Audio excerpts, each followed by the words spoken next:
À Florac, en Lozère, siège du parc national des Cévennes, on vient surtout pour se ressourcer en pleine nature. Les randonneurs constituent l'essentiel de la clientèle touristique. Mais certains viennent aussi pour une autre pépite qui fait battre le cœur économique de la cité cévenole depuis 132 ans. Ce qui est intéressant, c'est que cette toile-là, on l'a faite dater, elle a entre 130 et 140 ans. Vous verrez la rusticité de ce machin. Pendant 1h30, les visiteurs découvrent l'atelier Tuffery grâce à son jeune chef d'entreprise. Il leur raconte bien plus qu'une histoire industrielle. L'épopée d'un tissu qui a révolutionné l'habillement, la toile de Nîmes, inventée ici, en Occitanie. Sur l'endroit, on avait vraiment l'influence du bleu. Et sur l'envers, on avait l'influence du blanc. Cette anecdote-là, je vous dis, elle est monumentalement importante. Pourquoi? Avec cette armure, donc avec cette toile de Nîmes, ça nous permettait d'économiser la moitié du colorant et d'avoir un rendu de toile foncé, donc non salissant. Il n'élut de rien le 19e siècle florissant pour la fabrique créée par son arrière-grand-père, les 30 Glorieuses et le bord du gouffre. Il y a une dizaine d'années, lorsque Julien Tuffery et Myriam, sa femme, reprennent la société, elle est moribonde. Vous devez retenir qu'un truc de cette visite, et ça vous devez absolument le garder dans votre esprit, c'est que 80% du coût de revient d'un jean, c'est de la main-d'œuvre.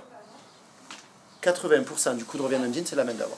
Donc on va voir à quoi ça ressemble juste derrière la porte. Là. Avec un modèle économique et environnemental à contre-courant de celui en vigueur dans l'industrie textile mondialisée, l'atelier dessine et produit aujourd'hui des jeans haut de gamme et a créé 38 emplois à Florac.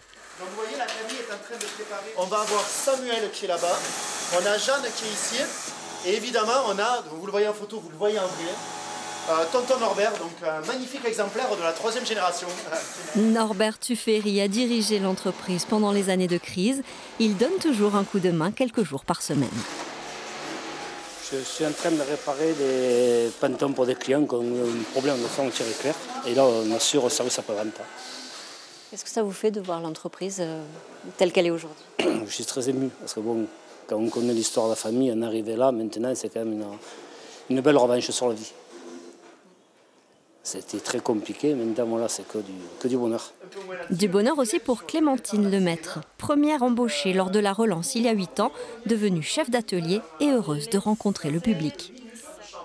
Il y a une image qui est assez négative sur le monde du textile et en fait quand on est dans l'artisanat c'est vraiment un très beau métier. Donc non, on en est très fiers et de pouvoir le partager avec les gens qui viennent ici à l'atelier, en fait c'est plutôt formidable. Et vous demandez des petites astuces des fois? Oui, bien sûr. Vous donnez vos secrets de fabrication? Oui, pas les secrets de fabrication, mais des fois un simple conseil pour faire un ourlet ou pour régler une machine familiale.